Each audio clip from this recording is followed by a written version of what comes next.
विदेश से लौटे पोते ने दादाजी को इस हालत में देखकर उनके रोंगटे ही खड़े हो गए। रात के 11 बज चुके थे। अब रामदास जी को भूख बर्दाश्त नहीं हो रही थी। बहुत देर से बहू भी नहीं आई, इसलिए रामदास जी ने सोचा कि उठकर खुद ही खाना ले लें। मगर ऐसे ही रामदास रसोई में खाना देने पहुंचा तो देखा कि बिल्ली रसोई में चली गई है। जो उनके हिस्से की पड़ी रोटियां थी वो भी खा डाली। रामदास जी को देखते ही बिल्ली खिड़की से भाग गई। भूख के मारे परेशान रामदास जी का हाल बेहाल हो गया। रामदास जी रसोई में पड़े डिब्बों को खोल खोल कर देखने लगे, शायद उन्हें कुछ खाने को मिल जाए, मगर डिब्बे तो सारे खाली थे। आज फिर से रामदास जी उदास होते हुए सोचने लगे कि क्या आज भी उन्हें खाना नहीं मिल पाएगा। वैसे ही कभी कभार खाना नसीब होता है, और आज भी यह बिल्ली खाना खा गई। बहुत उनके मित्र के पार्टी में गई हुई है और वापस आने में लेट हो जाएगा। मिताली ने जब रसोई में रामदास जी को डिब्बे खोलता हुआ देखा, रसोई में आकर वह रामदास जी पर जोर से चिल्लाई, बाबूजी शर्म आनी चाहिए आपको, जो रसोई में डिब्बे खोलकर चोरी कर रहे हैं। इस उम्र में आपका पेट आसानी से नहीं भर पाता क्या? आपसे कि कहा ना कि कितनी दूर रहा करो, पहले ही खा चुके हो, फिर आप सारे डिब्बे खोल खोल कर देख रहे हैं। अब तो रसोई में भी ताला लगाना पड़ेगा। आप तो बिल्कुल विश्वास ही नहीं है। सुबह शाम रोटी खाने के बाद भी इनकी जीभ चटर पटर खाने को मांगती रहती है। बस हमेशा मौका देखते ही कब मैं घर से बाहर जाऊं और कब आप रसोई में अपना चटर पटर वाला सामान ढूंढ लें। रामदास जी बोले, बहू मेरे हिस्से की रोटियां बिल्ली ने खा ली। मुझे जोरों से भूख लगी थी, इसलिए सारे डिब्बे खोलकर देख रहा था, शायद कुछ खाने को मिल जाए। मुझे तो सिर्फ 2 वक्त का खाना चाहिए होता है, बाकी मेरी आदत नहीं है कि मैं डिब्बे में खाना ढूंढता रहूं। मिताली बोली, बाबूजी हद होती है झूठ बोलने की। एक तो पहले आप इतनी रोटियां खा चुके हो और फिर बिल्ली पर इल्ज़ाम लगा रहे हो। मेरे रहते तो कभी बिल्ली रसोई में नहीं आई। बिल्ली आपकी ही रोटियां क्यों खाने आती है और किसी की नहीं? बाबूजी का यह आपकी मनगढ़ंत कहानी है, अपने पास ही रखिए। मुझे पागल बनाने की कोशिश मत कीजिए और चलिए रसोई से बाहर निकलिए। मुझे रसोई में ताला लगाना है। बिना मेरी इजाज़त के रसोई में नहीं आइएगा। रामदास जी कुछ बोलते हुए इससे पहले ही मिताली ने रसोई से बाहर निकाल दिया, रसोई में ताला लगा दिया। वह अपने कमरे में सोने चली गई। बेटा और बहू मिताली अपने एयर कंडीशनर कमरे में सुकून की नींद ले रही थी। तभी रामदास जी आंगन में पड़ी चारपाई पर लेटे हुए थे। बच्चों को इतना परेशान कर रखा था कि रामदास जी की आंखों से नींद कोसों दूर चली गई थी। भूख के मारे पेट में चूहे कूद रहे थे। अलग आज तो मिताली ने पार्टी जाने से पहले सुबह की 2 रोटियां रसोई में रखी थी, वरना तो बहुत बार ऐसा हुआ कि वह कुछ भी नहीं रखती थी। दोनों बेटे और बहू दोपहर पार्टी से कहीं खा कर आए थे और घर में बाप भूखा मर रहा था। ये ख्याल भी किसी को नहीं आया। मच्छर के काटने से रामदास जी इतने परेशान हो गए कि उनकी आंखों से नींद कोसों दूर चली गई। रामदास जी को पुरानी समितियां याद आ गई। रामदास जी और उनकी पत्नी जानकी जी मिलकर साड़ियों की छोटी सी दुकान चलाते थे। दोनों ने खूब मेहनत करके उससे साड़ियों की छोटी सी दुकान को शोरूम में परिवर्तित कर दिया।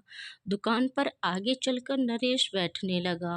रामदास जी और जानकी जी ने मिलकर साड़ियों का बिजनेस इतना बढ़ा दिया था कि उसे शोरूम में 9 नौकर रखने पड़े, ताकि ग्राहकों की भीड़ को सभी मिलकर संभाल पाएं।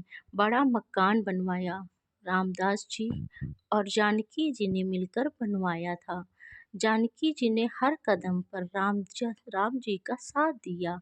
जिस वजह से थोड़े समय के अंतराल में ही दोनों ने अच्छा खासा पैसा बना दिया। जानकी जी के बेटे नरेश की शादी देखने के लिए अनगिनत सपने देखने लगे। तभी जानकी जी एक बीमारी से ग्रसित हो जाती हैं, जिनकी वजह से उनकी मृत्यु हो गई। रामदास जी ने जानकी जी को ठीक करने के लिए काफ़ी पैसे इलाज में खर्च किए, मगर जानकी जी बच नहीं पाई। इतने बड़ी मकान में अब रामदास जी और नरेश अकेले बच गए। नरेश उम्र में बहुत बड़ा तो नहीं था, मगर घर में एक औरत की ज़रूरत थी, तो घर का काम और खाना कौन करता। इसलिए नरेश की शादी कम उम्र ही कर दी और एक बेटा हुआ। बड़े प्यार से उसका नाम आरो रखा। आरो के जन्म के बाद रामदास जी का समय अच्छे से गुजरने लगा। आरो को स्कूल से ले आना, ले जाना, छोड़ना सब करने लगे। आरो को कहानियाँ सुनाने लगे। पूरा दिन तो रामदास जी का दुकान पर निकल जाता और शाम से लेकर रात तक आरो के साथ खेलने और घूमने में व्यस्त रहते थे। वक्त के साथ आरो पापा दोनों खुश रहने लगे, जिस वजह से बेटे बहू का व्यवहार उनके लिए अब उखड़ा उखड़ा रहने लग गया था। एक बार रामदास जी दुकान पर बैठे थे और ग्राहक का हिसाब कर रहे थे। थोड़े पैसे की चूक हो गई। तभी नरेश अपने पिताजी से बोले कि पिताजी, अब आपको दुकान में आने की कोई ज़रूरत नहीं है। आप बूढ़े हो चुके हैं, इसलिए दुकान आपके बस का नहीं है। बेहतर होगा कि आप घर पर ही रहें। रामदास जी बोले, अरे बेटा नरेश, वहाँ आँखों का नंबर थोड़ा बढ़ गया है, इसलिए दिखाई कम दे रहा है। मैंने तुम्हें पिछले हफ्ते ही याद किया था कि मेरे लिए नया चश्मा ले आओ, मगर तू नहीं लाया, ना चश्मा ला के दिया। ऐसी गड़बड़ तो होगी ही। नरेश बोला, बाबूजी, इस उम्र में क्यों मेरे खर्चे बढ़वा रहे हैं। नए चश्मे से बेहतर है कि आप हिसाब किताब करना ही बंद कर दीजिए। वैसे भी मैं यहाँ और इतने सारे नौकर भी हैं, अब आपका क्या काम है। यह जिस रामदास जी ने छोटी सी दुकान को शोरूम में परिवर्तित किया था, अब उसी दुकान में उनकी कोई ज़रूरत नहीं रही। सारे नौकरों के सामने बेटे ने पिता रामदास का अपमान किया।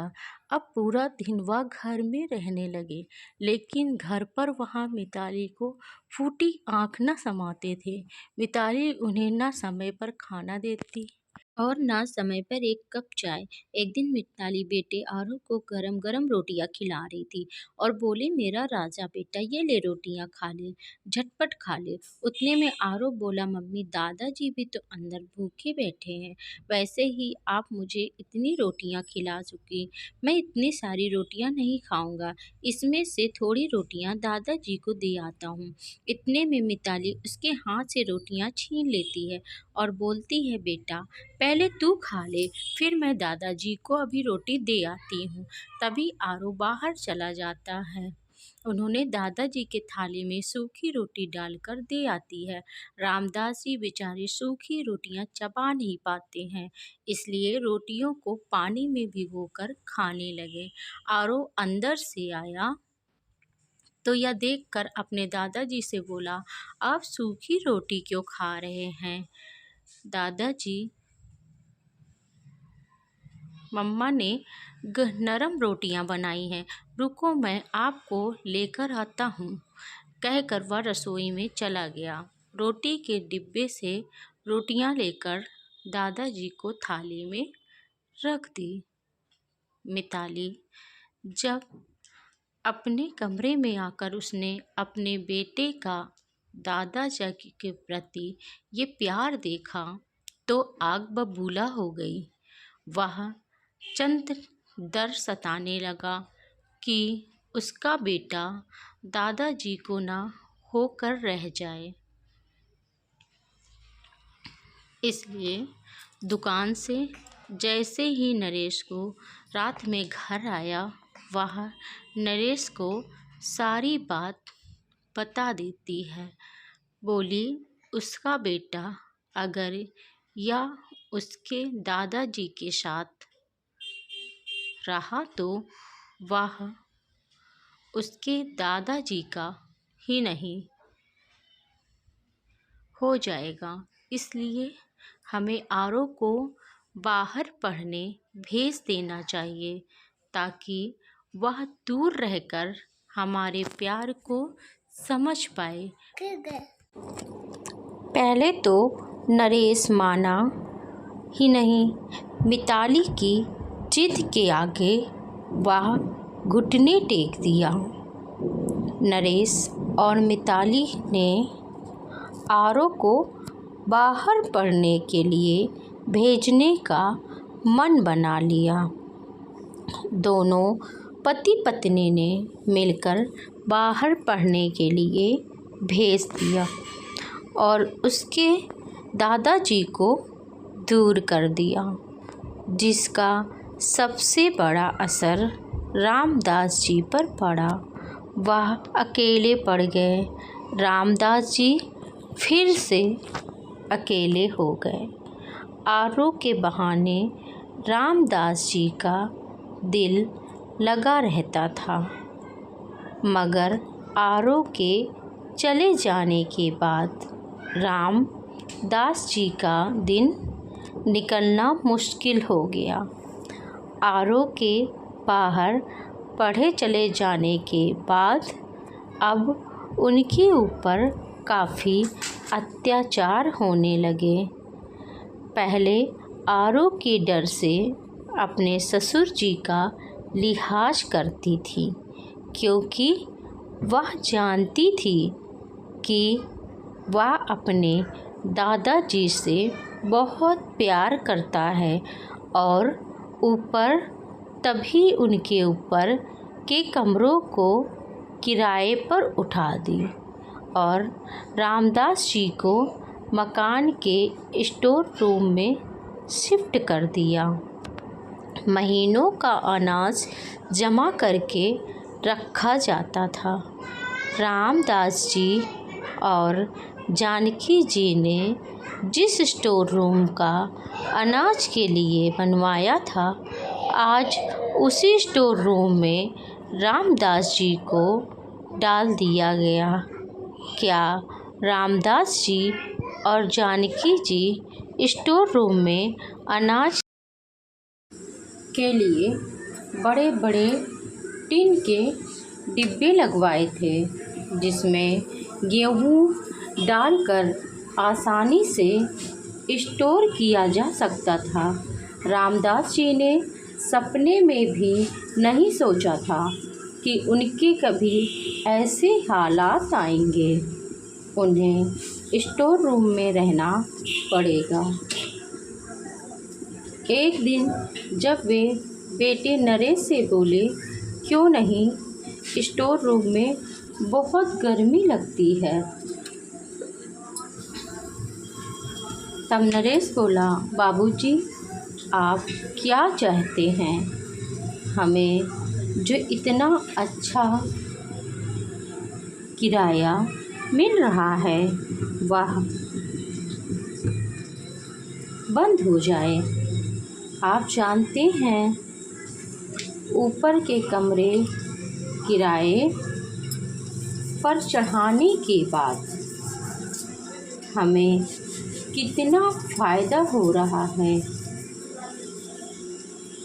आप ठहरे, अकेली जान, आप वैसे भी इतने बड़े बड़े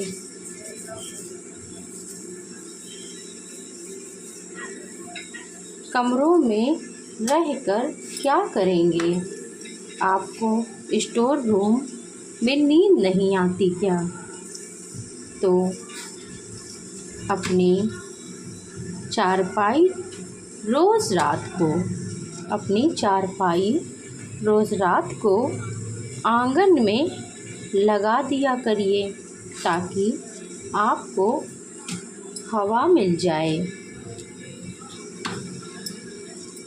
अब प्राकृतिक हवा की तो बात ही अलग है। यहाँ बाहर सो जाइए, जिससे आपको कभी भी गर्मी भी नहीं लगेगी।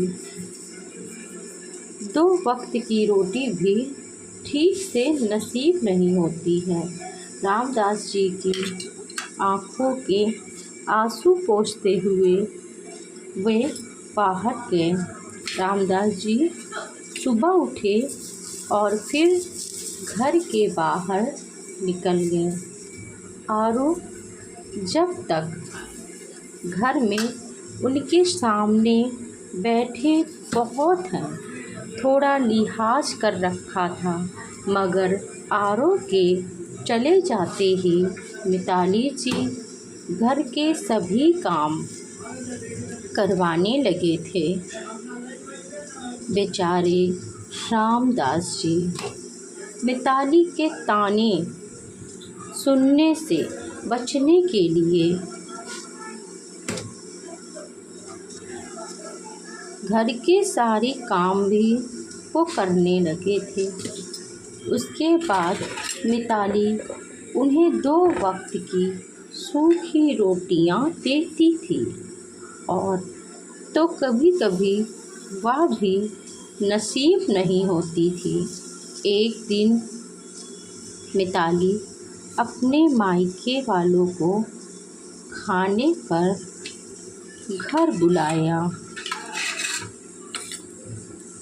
और वह रामदास जी से बोली, रसोई का काम संभाल लेना, तुम पूरे घर की सफाई कर दो और जहाँ सफाई ना हो वहाँ की सफाई कर दो। और याद रहे ताकि किसी को भी ये ना पता लगे कि सफाई तुम करते हो। हाँ, एक बात और, जब तक सब लोग खाना खाकर चले ना जाएं, तब तक स्टोर रूम से बाहर नहीं निकलना। जाकर अपने स्टोर रूम में बैठकर बहुत समय बाद फिर रामदास जी को बहुत ज़ोरों से भूख लग रही थी। वो सोच रहे थे कि बहू के मायके वाले आए हैं, आज बहुत बढ़िया बढ़िया पकवान बनेगा। आज बहुत समय के बाद बहू अच्छा खाना देगी।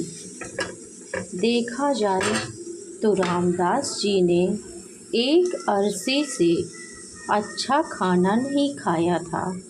बहू के मायके वाले सब आ चुके थे, तभी मिलकर खाना खा रहे थे। यहाँ रामदास जी बेचारे भूख के मारे व्याकुल हो रहे थे, इसलिए बाहर पानी पीने चले जाते हैं। जैसे ही उन्होंने पानी लेने के लिए हाथ बढ़ाया, उन्होंने मिताली बहू की हंसी ठिठोली की आवाज़ आई। वह बोली, वाह, बड़ा घर के सारे काम कर देता है मम्मी, इसलिए तो मैं इतनी फ्री रहती हूँ। बदले में इसे 2 सूखी रोटी दे देती हूँ। आज तो सारे घर की सफाई बुढ़े से करवाई है। यह सुन रामदास जी की आँखों से आंसू टपक पड़े और वह उनके सब्र का बांध टूट गया। मिताली गुस्से से अंदर आकर बोली, मटका फ्री में आता है क्या? क्या बुढ़े, अब सफाई कर। इस बेचारे रामदास जी बहू के मायके वालों के सामने पानी पीने के लिए बाहर आए थे। रोते हुए मटके के सारे टुकड़े उठाने लगे, फिर फर्श पर पड़ा पानी साफ करने लगे। इतनी बेइज्जती हुई कि रामदास जी का आज सारा सपना चकनाचूर हो गया।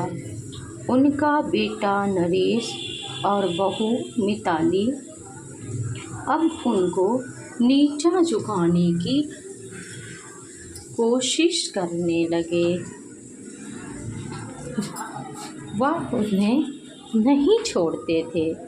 नीचा दिखाने के लिए रामदास जी ने अपनी छड़ी उठाई और घर से बाहर निकल गए। नरेश और मिताली ने एक बार भी रामदास जी को रोकने की कोशिश नहीं की।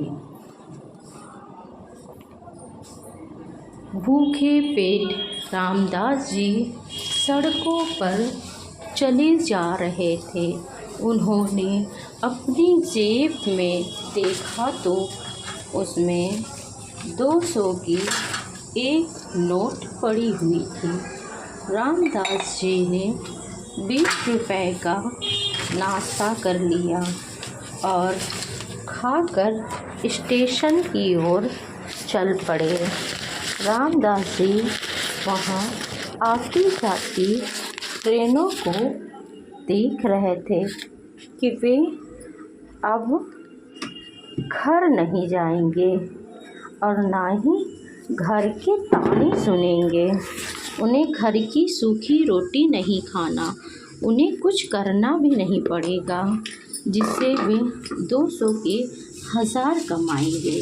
रामदास जी एक पक्के बिजनेसमैन आदमी थे। उनका दिमाग ऐसी बातों में खूब चलता था। उन्होंने एक समोसा की दुकान से बहुत सारे समोसे खरीदे और स्टेशन के पुल पर समोसा बेचने लगे। देखते ही देखते उनके सारे समोसे बिक गए और उन्हें 300 का मुनाफा हुआ। रात को जब वह घर आए तो बहू ने कोई चिंता नहीं जाहिर की और ना ही दिखाया। वह कहाँ गए थे और इतनी देर से क्यों आए। अब रामदास जी रोज़ स्टेशन में बैठकर समोसे बेचने लगे और जो मुनाफा होता उससे बाहर से ही कुछ न कुछ खाकर आते थे।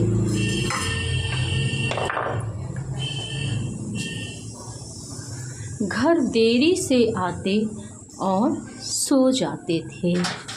फिर से सुबह उठकर अपने काम के लिए चले जाते थे।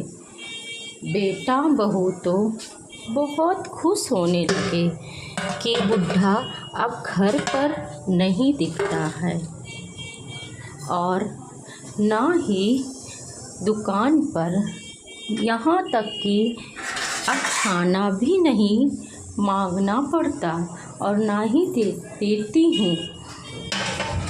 दोनों बड़े खुशी खुशी रहने लगे। सुबह होते ही वह निकल जाते और रात देरी से घर आते। मिताली और नरेश ने सारी प्रॉपर्टी पर कब्जा कर लिया था। पूरे दिन मिताली घर पर अकेले अब ऐश करती रहती थी। मिताली अपने मोबाइल पर गेम खेलती, गाने सुनती। तभी आरव का फ़ोन आया। मम्मा, मैं 2 दिन से बाद घर आ रहा हूँ। वह सुनकर खुशी से झूम उठी और नरेश से बोली, सुनिए जी, आरव को बिल्कुल पता नहीं चलना चाहिए कि उनके दादाजी हमसे तंग आकर घर में नहीं रहते हैं। हम आरव को कुछ नहीं बताएंगे। दादाजी दिमाग से थोड़े पागल हो गए हैं। हम नरेश ने भी अपनी पत्नी की बात को हाँ में हाँ मिला दिया और दोनों बेटे के आने की खुशी में घर सजाने लगे और बेटे की पसंद की सारी चीज़ें बनाने लगे। और नरेश आरव के लिए नए कपड़े लेने चला गया। आज आरव जब इतने सालों बाद अपनी पढ़ाई पूरी कर ट्रेन से वापस घर लौट रहा था, उसने अपने दादाजी को स्टेशन पर पुल के पास समोसा बेचते देखा तो उसे दादाजी को समोसा बेचते देख झटका लग गया। उसने दादाजी के पास गया और बोला, दादाजी आप यहाँ समोसा क्यों बेच रहे हैं?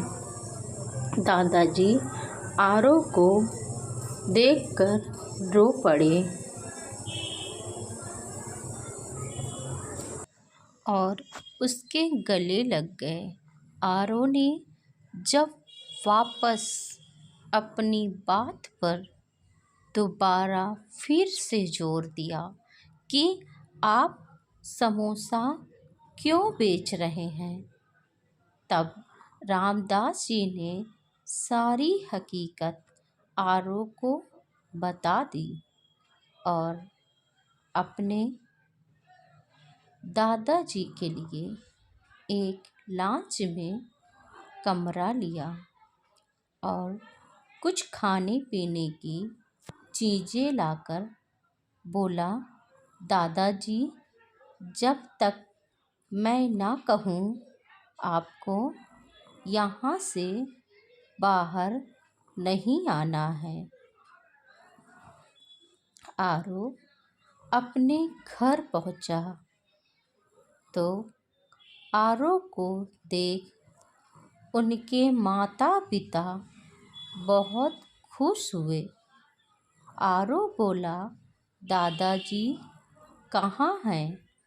माँ मिताली बोली, क्या बताऊँ बेटा, तेरे दादाजी जैसे जैसे बूढ़े होते जा रहे हैं, सठियाते जा रहे हैं, दिन भर घर के बाहर रहते हैं और रात को घर आते हैं, ना ही दुकान में ध्यान देते हैं और ना ही घर में कुछ देखते हैं। जब 2 दिन हो गए तो रामदास जी घर नहीं लौटे तो मिताली नरेश से बोली, सुनिए जी, यह बुढ़ा कहीं मर तो नहीं गया?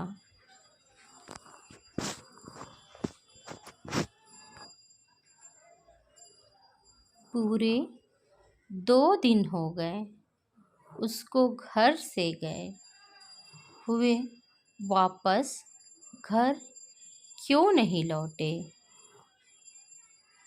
नरेश बोला, मर जाए तो अच्छा ही है, हमारे सर से एक बोझा उतर जाएगा और अपने माता पिता की यह बातें सुन चुका था। वह अब समझ गया था कि उनके माता पिता कितने गिरे हुए इंसान हैं। आरव रामदास जी के पास जाकर बोला, दादाजी जिस मकान में आप रहते हैं वो आपका है। पोते ने कोर्ट से कार्रवाई कर दुकान और मकान अपने दादाजी को दिला दिया और वो कागज़ देखकर बेटा बहू हैरान हो गए और वह देखकर अपने बेटे से बोले, देखो दादाजी ने ये क्या किया। तब पोते ने कहा कि दादाजी ने जो किया है सही किया है, आप लोगों के साथ यही होना चाहिए, जैसा करते हैं वैसा ही फल मिलता है। तब नरेश और बहू ने पिताजी से माफ़ी मांगी, तब वो माफ़ नहीं किए। उन दोनों लोगों को घर से बाहर निकाल दिया। दादाजी और पोता बिजनेस संभालने लगे और पोता को बहुत बड़ा बिजनेसमैन बनाया और दोनों खुशी खुशी रहने लगे। हमारी वीडियो पसंद आई हो तो चैनल को सब्सक्राइब करें, लाइक करें और साथ ही साथ अपनी राय दें कि हमारी वीडियो कैसी लगी। कमेंट्स बॉक्स में